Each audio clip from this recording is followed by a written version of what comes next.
Glad to have you back. It's the Business Daily right here on Trust Television. The Nigerian federal government is implementing agricultural reforms aimed at boosting food security, enhancing affordability, and promoting sustainable practices. These reforms include reviewing outdated agricultural law, investing in mechanization and technology, and a whole lot of them empowering smallholders, farmers, who are indeed the bedrock of this economy. Let's get some perspectives with regards to this. I'm being joined in the studio by architect Kabir Ibrahim. Is the national president of All Farmers Association of Nigeria. Good morning, architect. It's a pleasure having you on Business Daily. Good morning. Thank you for having me. This is your first time on Business Daily. Yeah, Business Daily, yes. Absolutely. I'm sure you've been on other programs, several other programs. Thank you so much. Let's start from your recent court judgment. Your leadership of Afam has been subject of litigation for some time. There was court ruling recently, which I understand has been appealed already. So that matter is sub judice. We can't discuss about it as well. But talk to us. How has that legal tussle that you have to face affected your operations? Did it distract you in any way? Well, in some respects, yes. Because, Afam is not just about me. We have leadership in all the states, local governments, and even the wards. So once people hear that you are in court, they are reticent in dealing with you. So to that extent, the support that comes from government at various levels may be very short in coming, because there are arguments to the effect of who is there, who is not there, that kind of thing.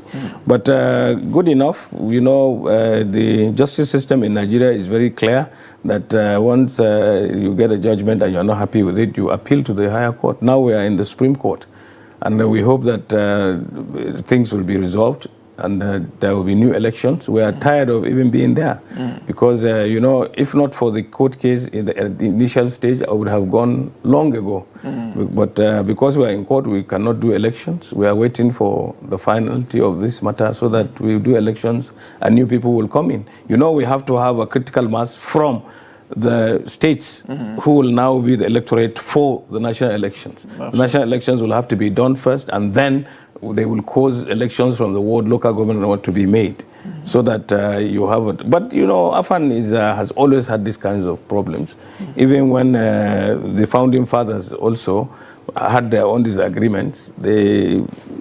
It was resolved somehow. I'm the first person to be elected into office in that scheme of things. Nyako and the rest of them were appointed. Then my predecessor was asked to be a caretaker president. Then he conducted the elections that got us through. And then we put Afam on a very good, on an even keel. And then some people thought that they would truncate elections and come from the the back door. And that's why we are hit there. But we are getting on top of it. And I'm sure you know that we have added a lot of value to agriculture. That's why people are clamoring to take charge. And all right, we'll talk about that. Talking about adding value to a lot of agriculture, if you look at the GDP rebasing that was released last week, we saw crop production, contributing 17.58%. Do you think it should have done better? Well, but for the insecurity and climate change and all that, and some lethargy that is coming from some of the farmers, we would have done a lot more. Because, from the APP, the Agriculture Promotion Policy to date, we've done so many things, and so many people have gotten into agriculture who were hitherto not there. And there are so many windows of support that are out there. And in fact, this government, no government in Nigeria has opened as many windows as it has for the development of agriculture and support. But of course, a lot of the things need to be implemented first. And I'm sure it's work in progress. It's work in progress, but Nigerians are waiting, which is very, very important. This government has done so much in terms of coming up with policies, declaration of a state of emergency on food security, and a whole lot of them. How much of impact is this in having? Because we've spoken to a lot of farmers who are actually saying that they are not really feeling the impact of government investment in agriculture. Talk to us. Are there some farmers who are hijacking this government interventions? What is happening is that, this is systemic. You see, when this issue of removal of subsidy came, people interpreted it in so many respects. And then, of course, the dwindling fortunes of our naira and the insecurity that is pervading, they are coming together to give a whole new outlook to everything. Now, you know, in between July and December, the government gave a window of zero tariff importation and all that. And then, you know, I thought the private sector was going to be in the forefront of doing it, some people, but there was lethargy. Most of the private people were reticent in putting their money to import. Government had to find a way to import, and these things came late in coming. And now they are being sold, and the farmers are not very happy because we are getting very low prices. And then prices of fertilizers are going up, and therefore, you know, people are crying everywhere. Even though, you know, in some respects you have lowering prices in some of the commodities, like maize, for instance. One bag of maize cannot buy you one bag of fertilizer, which makes that in the coming days, that is between now and the end of the year and beginning of the year, we might have problems of food. And because, you know, maize especially, we need almost 20 million metric tons because we share between us, human beings, and animals. And then, you know, the biggest staple that is being used in Nigeria is maize, for instance. Absolutely. So it's a catch-22, and we have to do something. We have to really wake up to solve this problem. Otherwise, you know, we will have a backlog of these problems coming, rearing their heads later. But right now, yes, farmers are not happy because what they have saved to be able to sell to buy other inputs, they are not getting good value for. But there was a time that we were getting good value for what we produced, and we were basking in that euphoria. But suddenly, you know, things have turned around, and now we are complaining, and which is normal. You know, the governance structure in every country needs rejigging at different times, and depending on the needs and whatever arises. And I believe the government should look at this. Absolutely. Yes. Do you think government venturing into importation of some grains without putting the local farmers into consideration was the right thing to do? No. At the time that it happened, you know, you are talking of that period when soon after the state of emergency on food, there was still turbulences in the food system, and so government in its wisdom, and it happens all over the world, you look at those items where you have serious deficit, and you allow for them to be imported for a given time and in a given quantum. We looked at it from that perspective, and I think I even mentioned it in this studio that yes, we didn't carry placards to say that this was inimical to our farmers. But because there was a time frame and there was a quantum. But as I told you now, what happened was instead of it to come on, you know, with the same enthusiasm as it was announced, our people, private sector, showed a lot of lethargy. The people didn't go forward to import. Rather, they left the government to take into action, to put into action certain mechanisms to get it in. Now we have a lot of these products in so many of the warehouses and even the silos, and the sales of them is in small quanta, and therefore the effect is being felt gradually. Now people are saying that maybe corn is selling cheaper, but then the purchasing power of the naira is low. You who are working for salaries do not have that amount of money to buy, even though it is small. So the farmers are saying, look, we will not produce this thing the following year, next year, because now we are selling it and we cannot even buy fertilizer. So it's a catch-22, and we have to do something about it. Everybody needs to contribute to this solution. It's not, when you say government, I'm sure most people are referring to only federal government. It's not only federal government. In fact, agriculture actually it's a rural vocation. The local governments, the state governments will have to really coalesce with the federal government to make sure that a lot is done to solve this problem. Indeed, we need that collaboration, which is very important. But what is the long effect of this government intervention? Talking about government getting into food importation on farmers. This probably would have dampened the farmer's spirit, like you mentioned. As far as we are concerned, that window is closed. It was for 180 days. But we're still importing. I am not sure. I'm not sure. I don't know. I'm not in government. But I know that the president said the window was open for 180 days, and that is over. That came over in last December. So what I am saying is that there is voyage time from the place you are importing from and distribution. So those are the things now that we're experiencing, and it's because of that we are seeing what we are seeing now. But to give it a little more time, I believe that Nigerians will also complain that prices are going very high again. The farmers will also complain that they sold their own, they shouldn't have sold it at the time they sold it, they would have kept it for a higher price. In any case, there's no sustainable solutions to this problem. The only sustainable solution is to look inwards and produce optimally inwards. And you can do that by stemming insecurity. I mean, you are talking about the borrowings and all that. You borrow money to make sure that this country is secured. You borrow money to be sure that we have good energy sector. You borrow money to ensure seamless distribution of food. That's the way the country will go forward.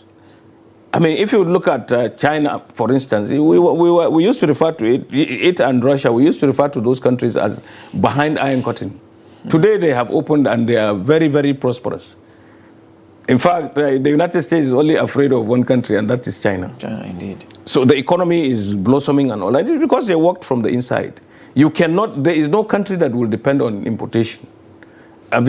Take Japan, for instance. For a very long time, Japan had a lot of prowess in technology and all that. It was importing most of the things. It is where the vertical farming, farming on water and all that came about, because they felt that they needed to produce from inside. Because merely importing, if I import food and give you now, you will eat today now, and tomorrow you'll go to the bathroom and you need some more. So no country can survive on importation. You must be able to produce internally to be able to really be sustainable. So in that case, do you think the government of former President Muhammadu Buhari was so committed to that project? I recall the Anchor Borrowers Program and so many other interventions that he brought on board, and he ensured that we focus more on local production. But it does seem that those programs have been jettisoned by this government. No. This program, like Anchor Borrower, but they have not been enhanced anyway. Well, listen to me. Anchor Borrower program was mismanaged. That's why this government had to keep away from it. I mean, take all the farmers that were given. It couldn't have been, I mean... It could have been better managed. In fact, that's why you have the central governor of that time is in trouble.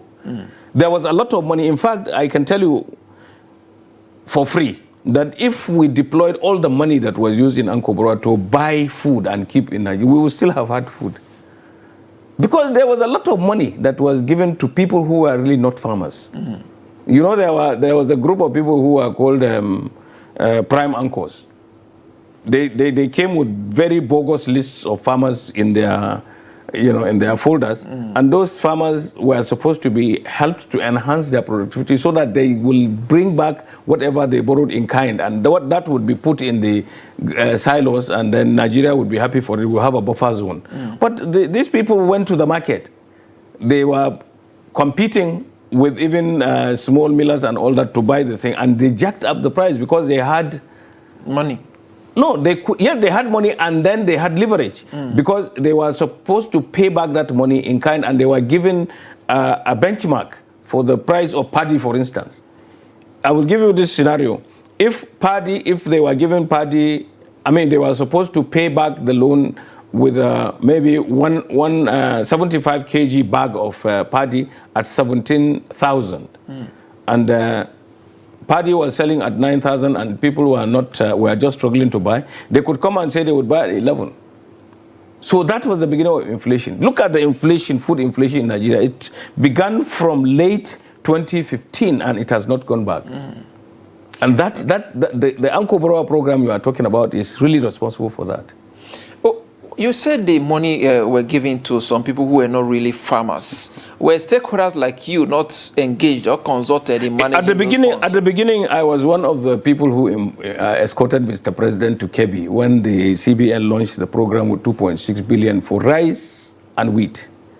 But when I looked at their concept and their modalities and what I felt, look, it was not going to work. And there is nowhere where Afam as a group took that money. But in Afam, everybody has a commodity. So if you are a rice farmer, you go there with the rice president and you take it, that's different. If you are a maize farmer, you go with, and that's different. But as Afam, we didn't take one dime because I analyzed what was Anchor Borrower. Because this is a borrowed thing from the United States. Google it. You see what Anchor Borrower means and how it will be implemented. It was not implemented that way. And that's why they even don't have development finance there now in the CBN. It has been abrogated because it has failed.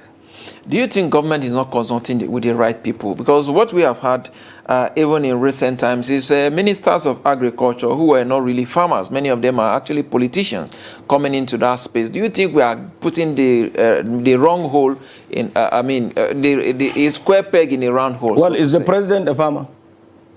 President of this country, is he a farmer? Is he an engineer? But he's the president of this country. When you have some level of education and you have people working for you, anybody can be minister of agriculture. It's not the minister. But you need the people who at least understand the concept. We have had so many ministers in so many ministries. We were lucky in some cases. We had people with the bias of the ministry they were in. But most of the ministries had ministers who were politicians, and they did a good job. And these two ministers, maybe you are mistaken. The junior minister is a vet doctor. He has been in agriculture all his life. So, and they are supposed to work together, even if the main minister is not an agriculturist. But I think he is trained in business. And in agriculture, business is very good. I am the president of the Nigeria Agribusiness Group. But I trained as an architect. I know what it takes to have success in agriculture. Does it mean that I should not be president because I'm an architect? You have managed, you have been in Afam for a long time. I've read a lot about you and, of course, quite a lot. So we know your antecedents. Imagine you as the Minister of Agriculture.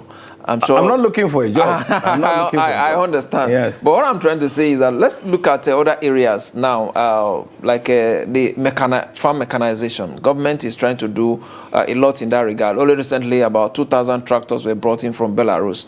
Talk to us. How much of these tractors have you been able to access for your farmers? And do you think this is significant enough to transform Nigerian agricultural sector? I believe it's work in progress. They have not been distributed. The tractors have not been distributed yet, but maybe they are working on the modalities. But Nigeria needs... The farming season is almost gone. Well, it's not for now. It's for the future. We're not talking about now. I'm not president to solve the problems, president of Farmers Association to solve the problems of now. We are trying to build something that will last even beyond our lifetimes. But let me tell you about mechanization. Mechanization is very important in scaling agriculture.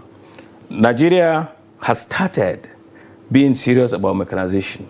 We should just encourage them to do more. There are about 2 other windows that are yet to come to the fore. We will have, I believe, before the end of 2027, over 10,000 tractors. And then Nigeria as a nation requires almost 100,000 tractors. But we must be sensible about it. You don't just give people tractors because you want to give them tractors and they say that. No. One tractor of those type that were brought is about 60 million, 70 million. A smallholder farmer will not buy it. You need to group the farmers and then get them to utilize the available tractors. And then also revitalize those tractors that are laying idle because they have not been repaired and all that. And then bring the technology of the tractor or farm machinery here so that we can manage it here. Don't buy tractors that will, once they go bad, you can't do anything unless you import the parts and all that. Do it sensibly and then get to a point where the technology incubation centers will start manufacturing some of these parts until we get to a point where we can manufacture our own tractors. Mind you, Belarus and Brazil and wherever we are getting the tractors now, were like us before.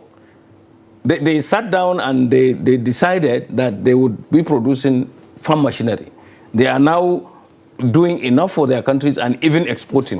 So we should do that. Nigeria has got the manpower, the educated people to do that. But we must make all the cross-cutting issues to work. Our power or energy sector has to work. We must incentivize people to produce. We must also patronize what is produced in this country. Absolutely. You're blaming that's leadership problem purely, what you're saying. We have also said, you mentioned Brazil, you mentioned Belarus, and of course, Malaysia is also there as well. It was said that Malaysia actually took the palm fruit from Nigeria. Today, they are a net exporter of palm oil, but Nigeria, which is more like a custodian of that palm fruit, is still struggling. But I will tell you what happened. To meet the local demand. Let me tell you what happened in Nigeria. Once you discovered oil, you left everything. Everybody thought that oil was the thing that would solve every problem. Now the reality is hitting hard on us. That even the petroleum or oil is really a curse. But we actually had it so that as a bonus, it would help us to accentuate our own agriculture because we are purely an agrarian society. I mean, when I was going to school, I don't know how old you are, there was no oil to give us scholarship and all that. So it was agriculture. In fact, when we were growing up, the occupations of our parents were always farming. We didn't speak good English. We said, when they say, what is the occupation of your father, you say farmer. Instead of farming and that. But that was the main thing. So now, in 2015, when Buhari became president, we promoted the issue of the agriculture promotion policy to restore the dignity of agriculture from its yesteryears. And this is how he now agreed when the CBN came with the idea of Ankobroa. And this is how we followed it up. And you remember that we closed our doors. People were complaining that, no, you cannot do that, you must import, you must do this, and then we are here today. But architect, how do we get back to that ages of the granite pyramid in Kano, the cocoa board in Ibadan? How do we get to that point again? Honestly, by incentivizing food sufficiency. You incentivize the smallholder farmers to scale their productivity. But these smallholder farmers, most of them are still invisible. Who? The smallholder farmers. No, they are not invisible. They are the engine room of food security in this country. How many commercial farms? But they don't get to access credit. No. But you see, the point here is, you do not do this part-time. You must be a farmer full-time. Then your books and the work you do will have to enable you to qualify for a loan. Then you get a loan. But there are many windows that have been opened to make sure that access to credit is liberalized. Now, some of us abused it. We borrowed money, we refused to pay. And we gave money to non-farmers and didn't pay. So we need to get a data of these farmers. You say they are not visible, they are very visible.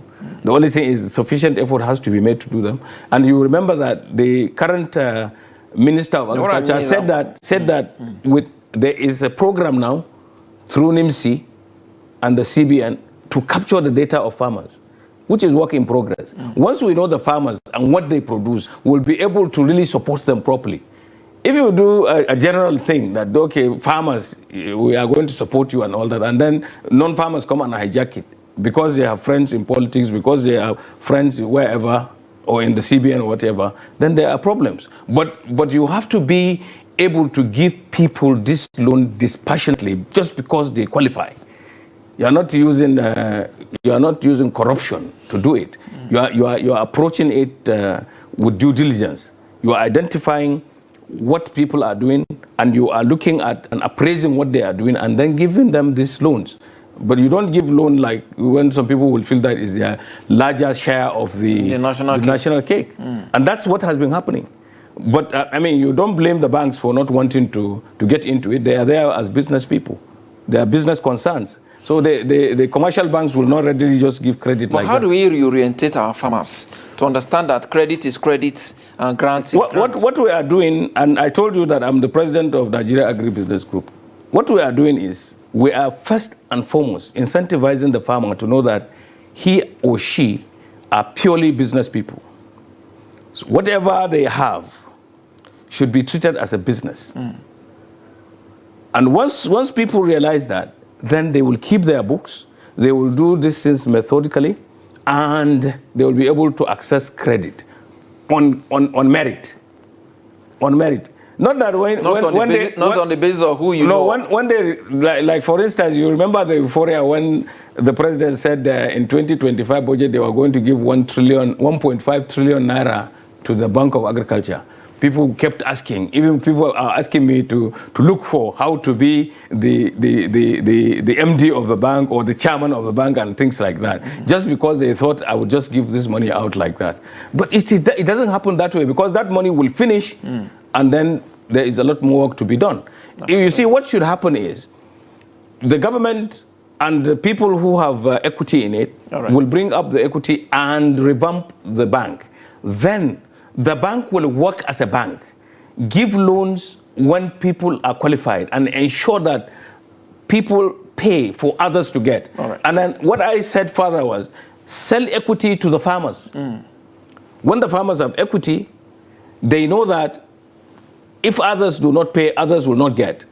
So you do that. This is what happens in Rabobank, the farmers' bank in the Netherlands. Yeah, absolutely. So we must do that. We cannot shy away from doing what is right to be able to get where we are. We need to do what is right, of course. And of course, I know the government is listening to you. They are the key stakeholder, key driver here, not just the federal government, the state, and of course the local governments, if they are indeed enjoying that autonomy. It's also another case entirely. Thank you, Architect Kabir Ibrahim, National President of Farmers Association of Nigeria. We must thank you for your time. Thank you very much for having me. Thank you. We appreciate your contributions. That's a wrap on the show today. We'll be back again here tomorrow. I'm Yusuf Akogu.